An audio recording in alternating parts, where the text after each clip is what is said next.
So, welcome to today's session. Uh, like we did in the previous course, we covered around some nine topics on astrology and also various segments. So, previously we started with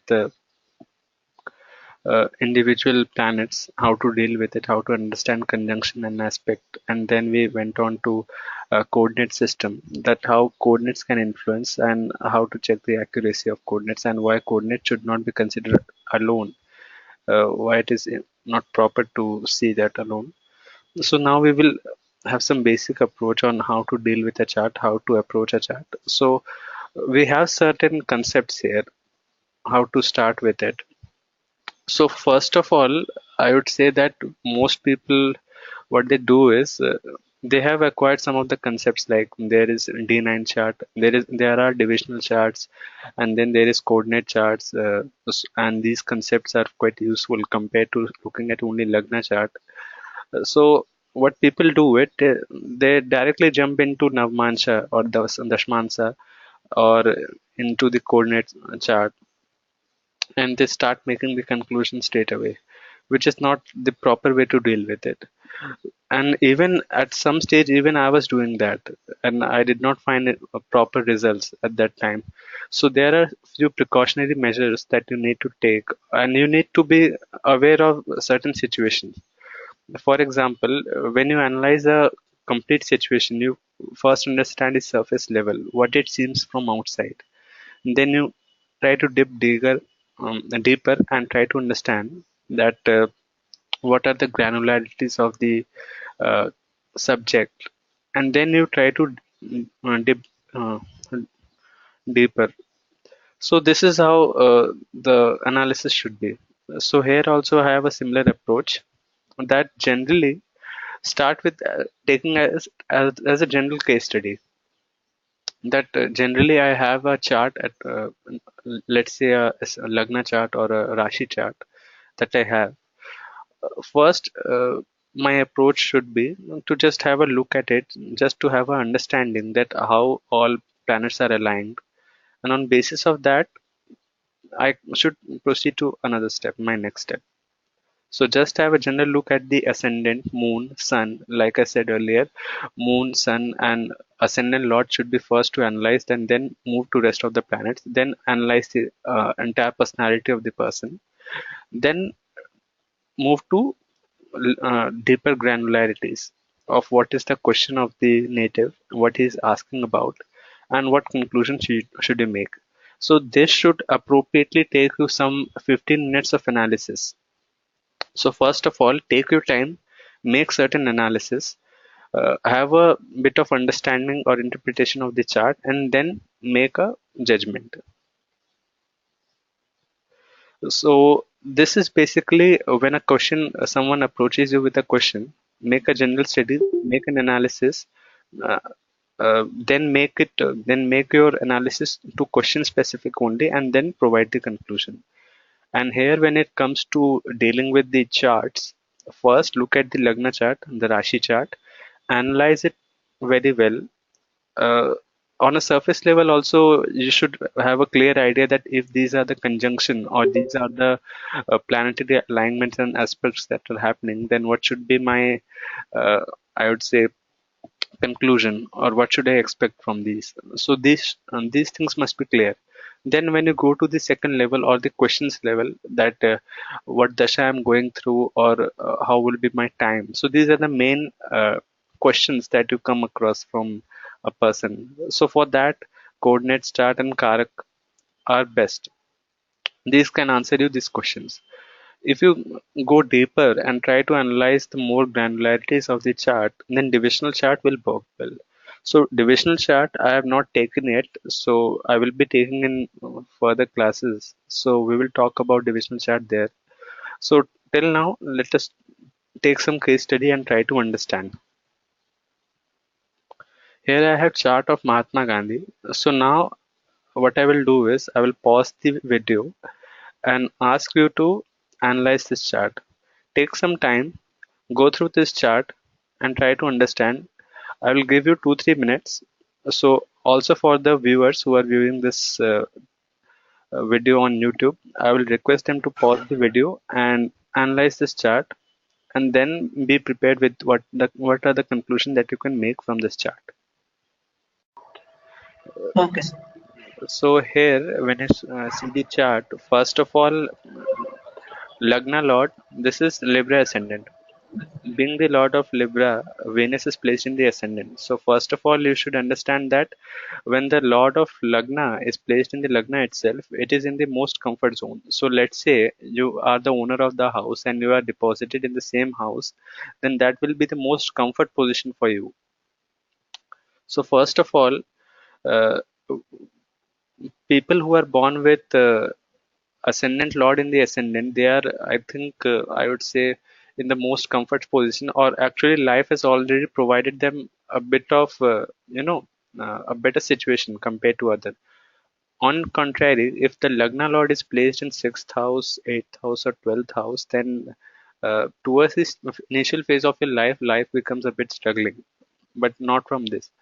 And also, when you look at this Venus, Venus is aspected by Jupiter, so direct aspect to Jupiter.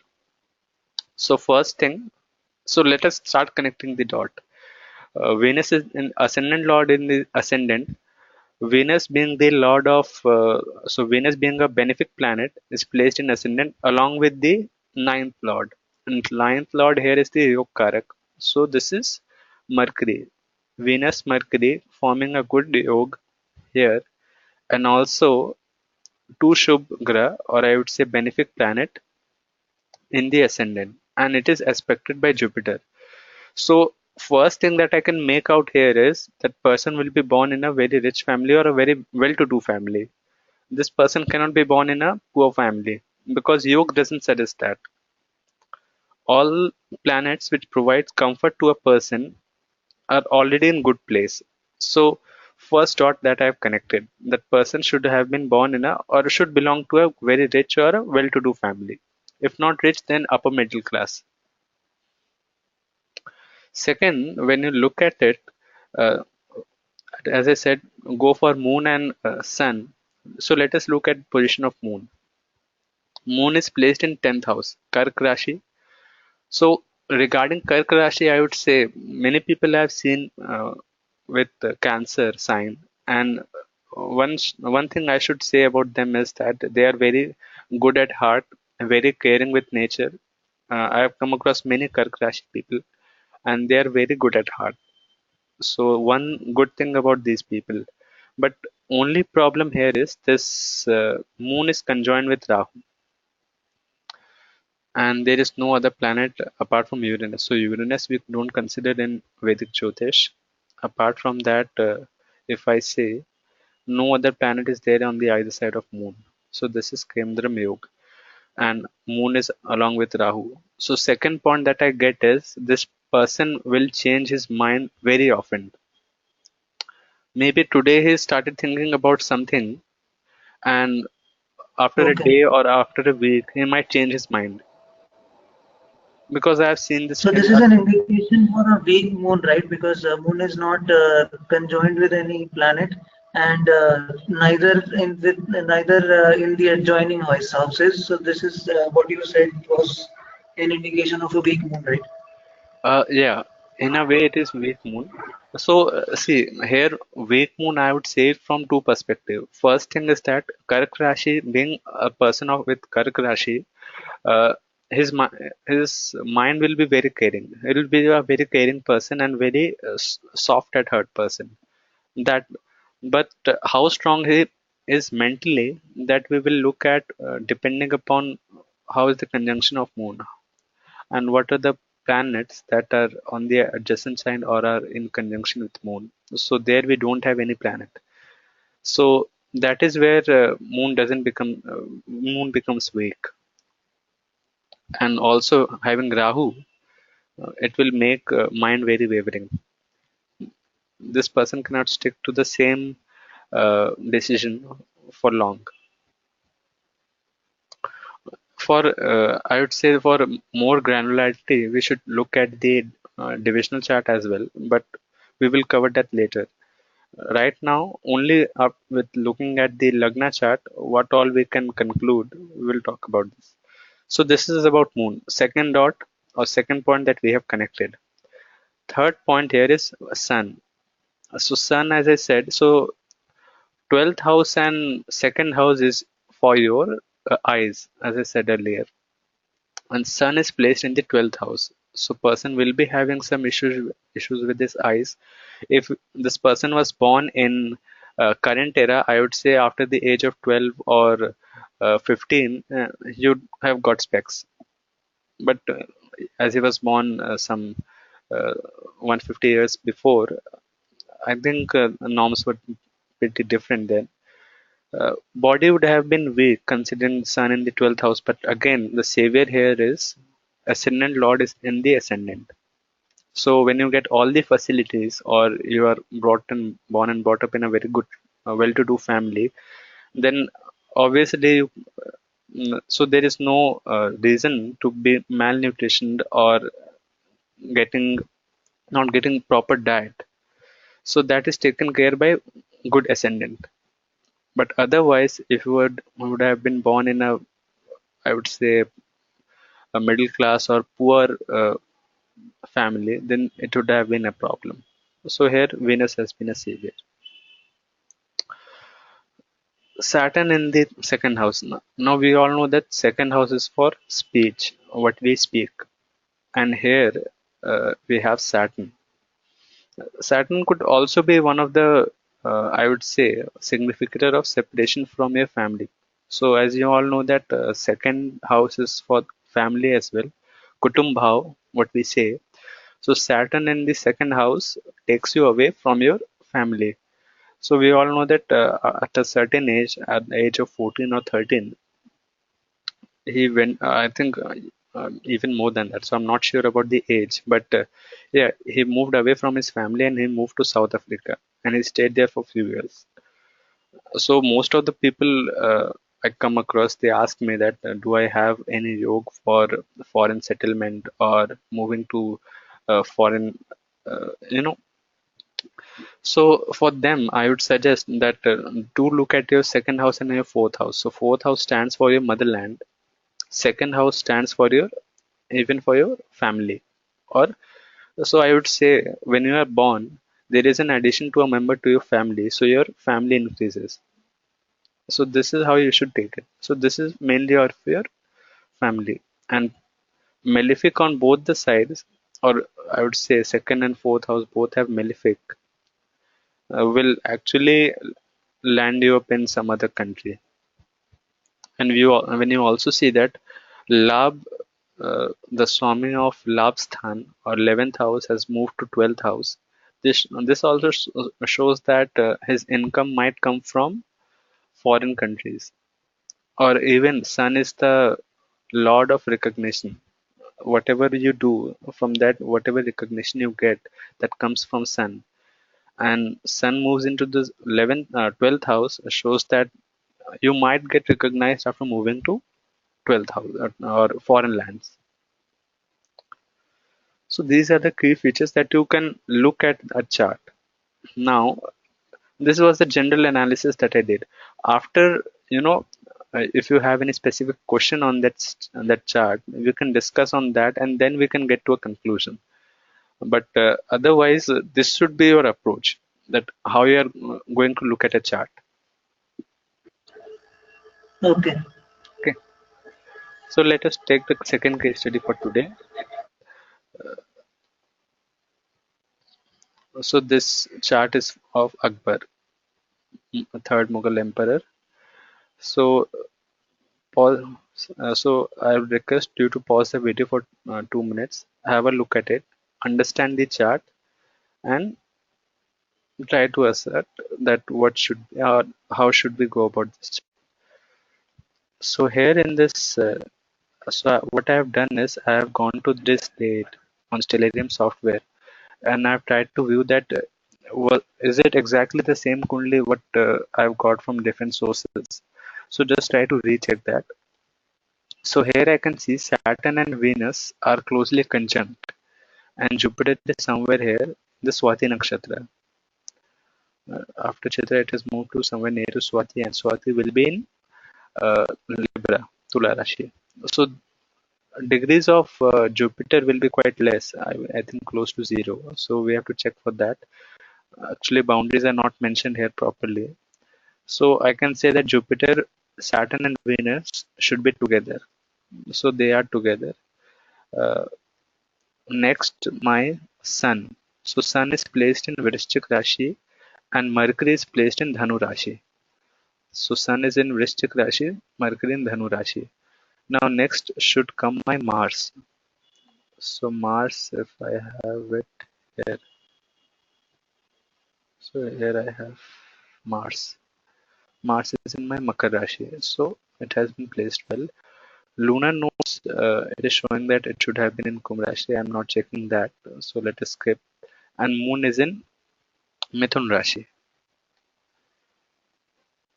So let us move to Mithun Yes. Rashi. And we have seen that Moon is in Adra Nakshatra in Right. uh, Mithun Rashi. So this all matches, and we have concluded that that the horoscope that has been casted is fine. Standard wise, it is good, but there is a problem in Navmansh Rashi. We have seen that Venus and Saturn are quite closely conjunct, and here they have been placed in different. So, uh, just as a introduction, as I have not said about the Navmansha much. So what happens is if two planets are in the same nakshatra and the same pada. So let's say we have seen that Venus and Saturn were in Swati nakshatra.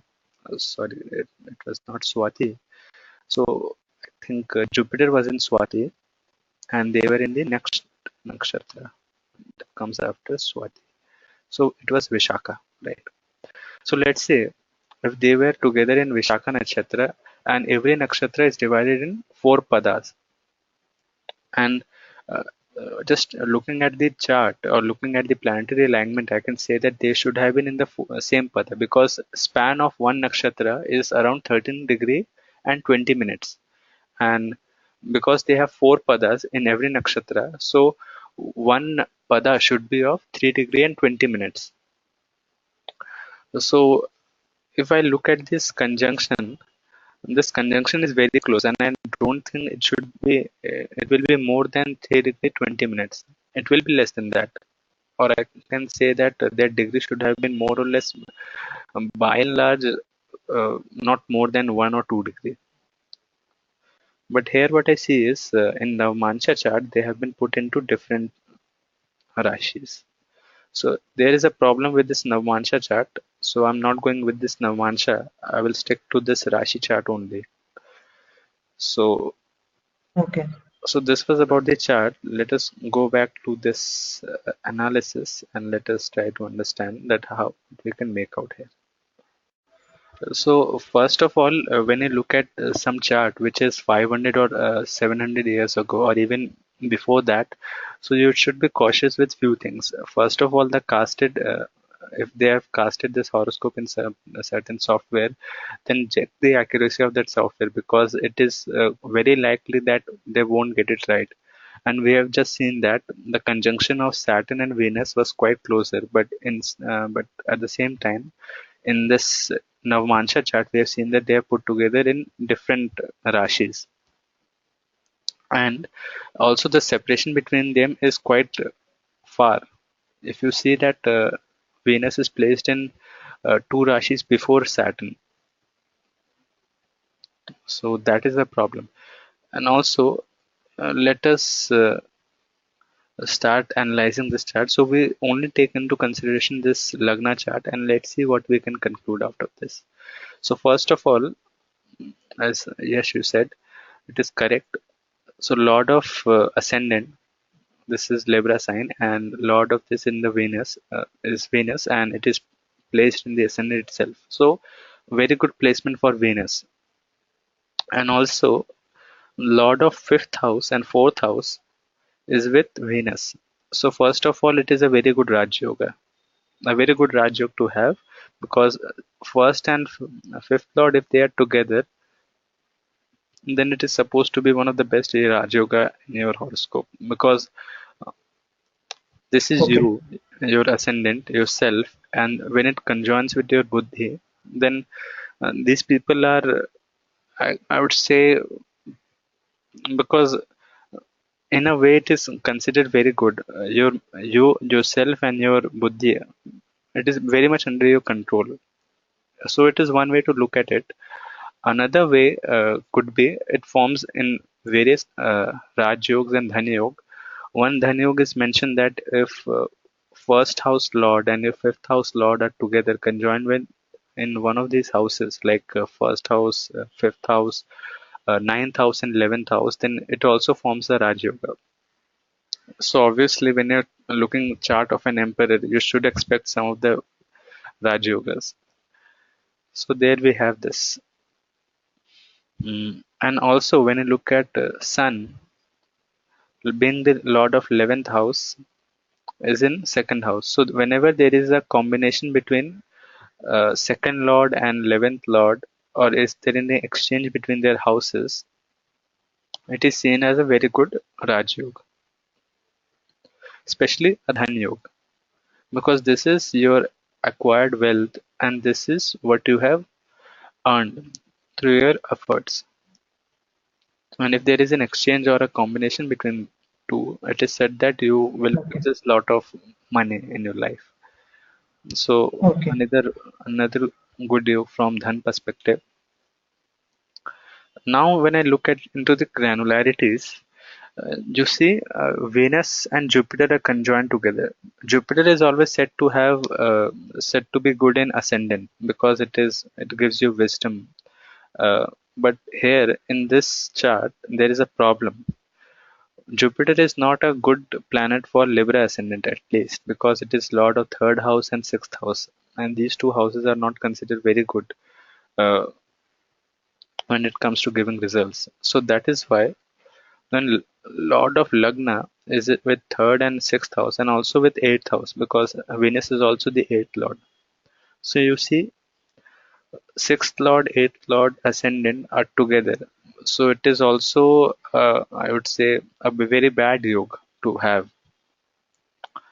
And also when you see here, this house is house of disease, sixth house, and this house is mainly stands for your private part or your genitals. So how it comes, let me show you. Fourth house is mainly for your chest, your heart. Or let me start from here. This is yourself, then comes your eyes, your teeth. This is your shoulders. This is your chest, heart, rib cage. This is your stomach, I would say, or mainly accounts for digestion. Sixth house is for your intestine. Um, Seventh house is for your navel or area around that, and eighth house is genitals and kidney. Kidney can also be seen. Some say that it is seventh house, some say it is eighth house. Uh, Both can be seen, or you should take both into consideration. So if we look at it here, sixth lord with eighth lord in the ascendant, and also with the karaka of I would say disease or planet which gives disease, which is the main significator of disease. So can you connect the dots here? And Venus is also significator of your genitals, your kidney, and your urinary bladder. Okay. So something that you can connect. So, like some diseases of the genitals or something of that sort, right? Correct, correct, correct. So that is quite expected from this chart. Secondly, when you look at this combination, Saturn and Venus, as I have told you earlier, this combination is for sexual perversion and people who have many relationship, illicit relationship, or I would say having unorthodox relationship, they tend to have this kind of combination of Saturn and Venus together. And when look at this chart, or when I look at this combination there in stellarium, the conjunction is very close. very close, so close that it will be even together in Navmansh, Dasmansh, and even other divisional charts as well. So there is a so this traits comes with, I would say, in most of the divisional charts, and when you start analyzing it, it will seem like this person has quite high sexual perversion. So that is also a problem that can be seen from here, and it could be also a reason that why this disease or disease related to genitals might have arisen because of his perversion. Also, moon is in a good place. I would say ninth house is a good placement for moon. Even though planets are not there on the either side, even then moon is said to be a good placement, or moon is said to be well placed in ninth house. When you look at the third house, Mercury being the lord of this ninth house is aspecting moon. So in a way, it tries to support moon, but Mercury doesn't have its own significance. I think I said this earlier as well. When you look at the mm, results of Mercury, you should also look at the planets which are giving aspect to Mercury and which are conjoined with Mercury, because Mercury itself is not quite potent to give very good results or even significant results. I had this doubt previously when I started astrology that I did not see the results I was expecting in a Mercury Dasha. The reason for this was Mercury doesn't give its own results. It gives the results of the planet with which it is conjoined. So I have to keep that in mind. What happens here is when there is a combination of Mercury and Moon. So Moon is mainly for your mind, and Mercury here is for your speech. So these persons, mainly with the Mercury and Moon together, they are good with speaking. In most of the cases, I've seen that they are very good with verbal speaking. Verbal communication is very good for them. Mars in the fourth house. So Mars here is exalted. In the Makar Rashi, Mars is exalted in a very good position. But again, I would say fourth house is not a very good house for Mars, because Mars, as I said earlier, being a malefic planet, gives best results in third house, sixth house, 10th house, and 11th house. So Mars becomes exalted in 10th sign because it is the that sign is for karma, and Mars is very prominent there. So for most of the people, when you find that their Mars is in 10th house, it is considered to be a very good position for Mars. But when it is in fourth house, these people tend to have disputes with family. Even though Mars is exalted, but still, and even though the Lord of fourth house is exalted in ascendant, this problem arises surely. Moon is also very So weak. is this also why Mars in fourth house leads to the Mangal dosh? Yeah, in all the if you consider the entire chart and you would ask me that where Mangal is very weak or very bad or doesn't have a good significance at all, I would say it is fourth house. Fourth house is very weak for Mars. Okay. Fourth house So at even times, in the exalted state, this is not good. in exalted state, it could be because uh, at times it is good, but again you have to consider that what is the significance of Mars in this ascendant. Because in Tula Lagna, what happens is Mars becomes a Marak. It becomes Lord of seventh house and second house. So what happens is eighth house is considered to be the house of your longevity, and 12th from eighth house is seventh house. So seventh house be actually will undo the effects of eighth house. So that is why it is said that uh, seventh always your seventh lord will be your Marak. And again, similarly, because uh, for this is first house and this is seventh house, so seventh from anything is Marak. So if this is for longevity, then seventh from this house is second house. Then this is also a Marak. And for this reason, Mars becomes a Prabal Marak in Tula Lagna. And that is why being exalted is okay. Significance of Mars will be very good. But again, it has a Marak tendency in this Lagna. So need to be careful regarding this. So at surface level, we can see this. And now, how good is this conjunction and how good is this yoga? For that, we need to drill down deeper and we need to analyze the coordinate chart and the divisional chart.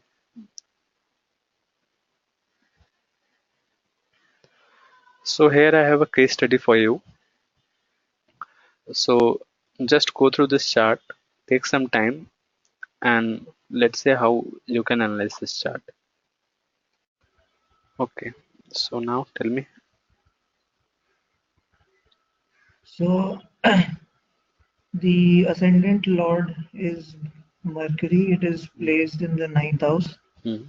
and Moon is in the second house in its own house. Hmm.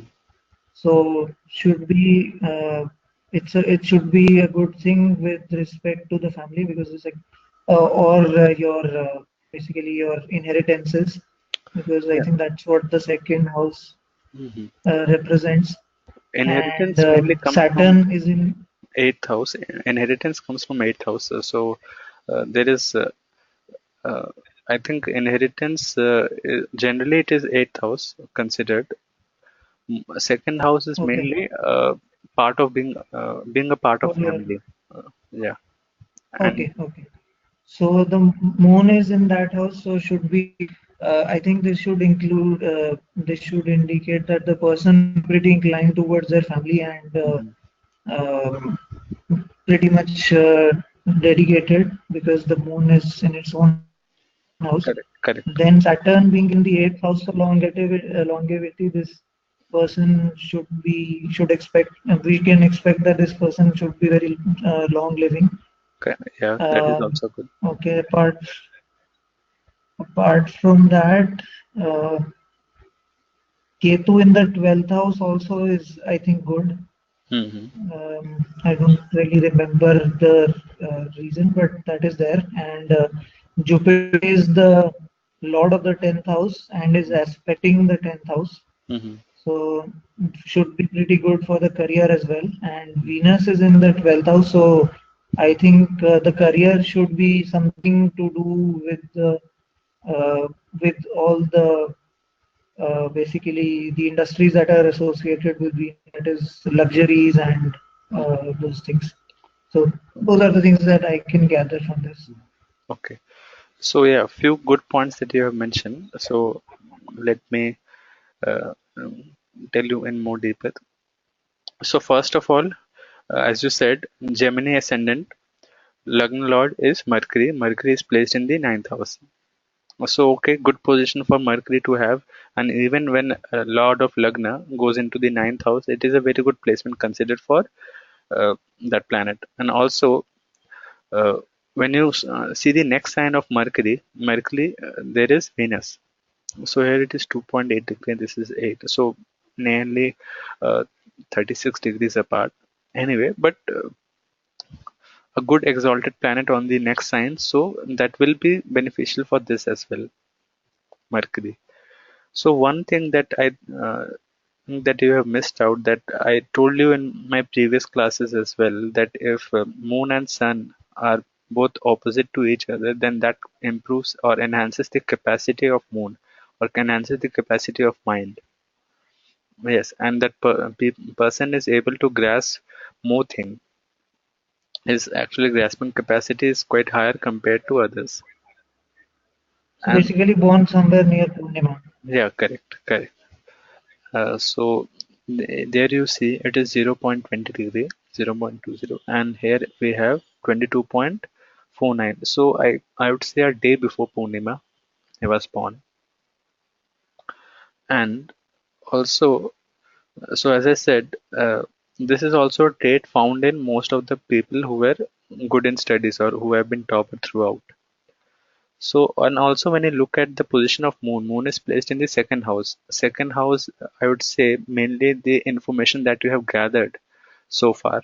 So let's say in first house it says about you, about who you are, about your personality. And when a person is born, the first thing that starts is learning.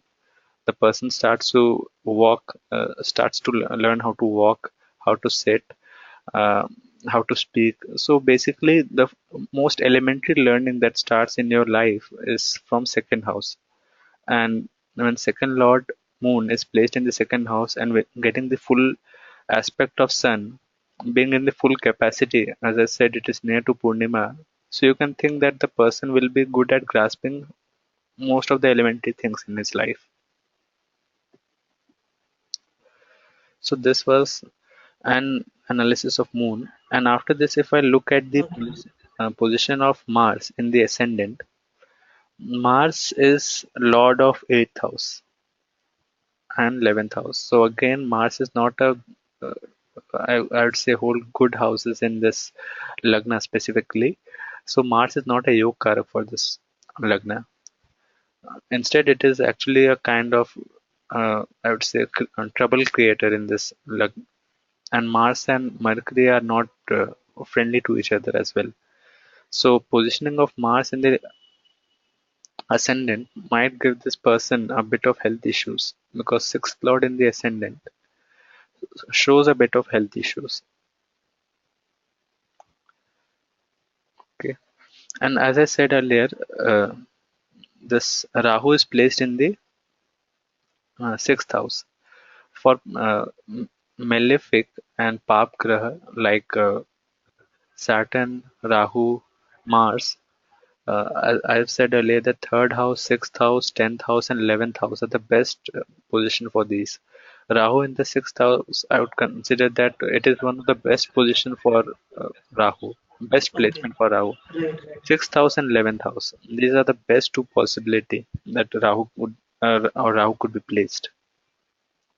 Rahu in the sixth house also makes a person very friendly. What happens is that sixth house is the house of your enemies. So, and also the house of competition. So Rahu there, what it does, it makes your nature in such a way that it becomes quite effortless for you to, uh, or quite effortlessly you subjugate all your competitors. And most of the people that I have seen with Rahu in sixth house, they do it quite effortlessly, either with some talent or some qualities they have in them built in or in by default, that they are able to do this quite effortlessly. So now, as I said, some health problem, good in studies, uh, could have been the topper as well because he can subjugate his all his competitors quite easily. Then Right. eighth lord having an aspect over fifth house. There is a you know connection between eighth and fifth house. Engineering. Yeah, shows a bit of inclination towards engineering as well. And then, so what you said is correct. Venus is in the 10th house. This might show that the person is in an industry where there is more glamour or more kind of limelight that we have. But it also shows that if you're working in a big corporate or in a big MNC, it also shows that. So just to note,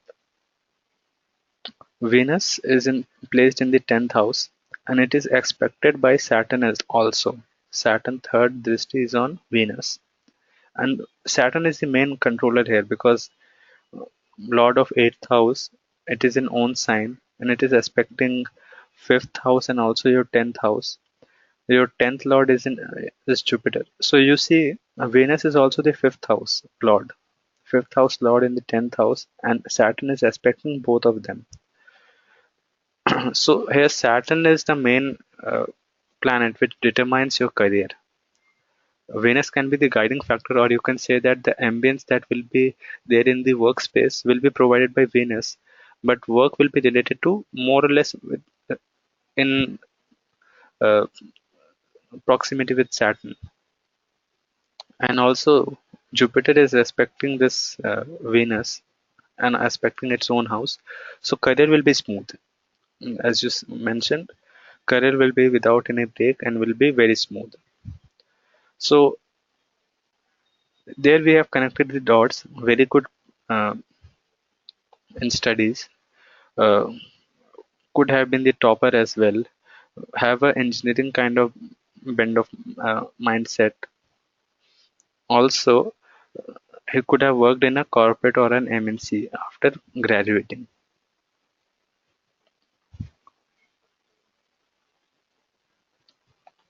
Okay.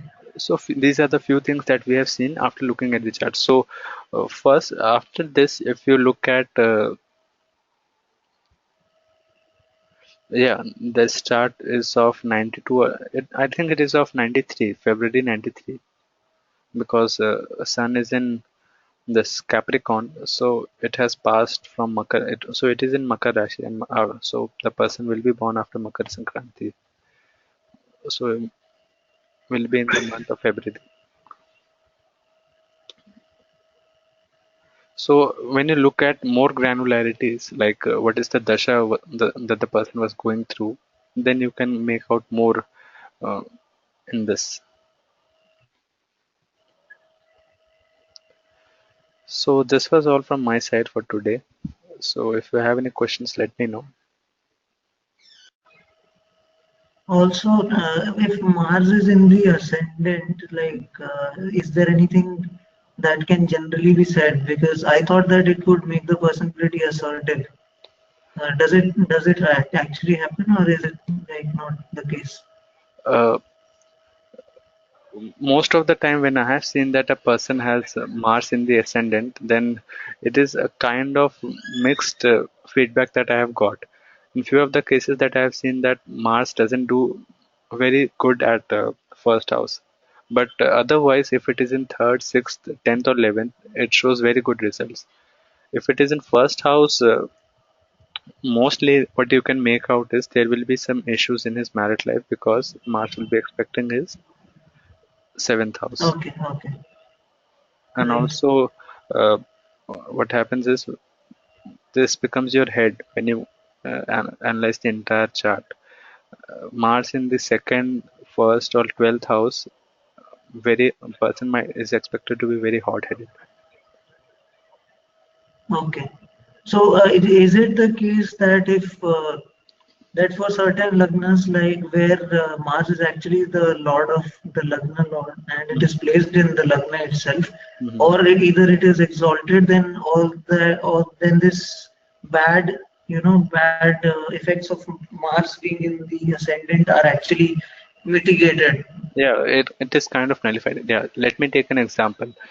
Let's say if you see a person who is having Aries ascendant and Mars is placed in the ascendant itself, then that will be the best position for Mars. I would say Right, after right. Mars being in the 10th house, so 10th house will be Capricorn. So Mars will be Uch in that sign. So first of all, ascendant Lord being exalted in 10th house, so that will be the best position. After that, if I look at any other position in that Aries ascendant, then Mars will be good in first house. Okay, And for that, I would okay, say okay, that person will be very energetic. If even if the person is bit okay. aggressive, he would guide his aggression in a proper direction. Or properly, he would channelize all Right. his aggression, or his aggression will be so that it will help him to get most of his work done. Okay, okay. So also, fourth house is also one of the significators for your studies and Mhm. education and learning. Yeah. And Jupiter being placed in the fourth house, it should make the person pretty good in studies. I think that is also one thing that we can see from this house, Hmm. this horoscope as well. Yeah, see, and what happens is when you start with your primary or secondary education, uh, then in that case, Moon and Mercury are best significator for that. Why? Because uh, Okay, in your primary or your secondary education, what mainly you do is you mainly have to go through a syllabus, memorize it, and then appear for examination. And in that case, Mercury and Moon right. are best significator. But at at a stage when you have to make some critical thinking, have to make an analysis, and then provide your answer, then role of other planets comes into picture. Then Mars and sorry, Moon and Mercury are the alone won't help you. And this is what you could have Okay. must have seen after a certain age, because most people who were good in studies till primary or secondary were not so good after in their higher secondary or in their graduation. So this is the most common trend which I have also seen, and I have also observed that Moon and Mercury can help you till certain age, but after that there are other Okay. planets which will come into picture. Okay. Okay.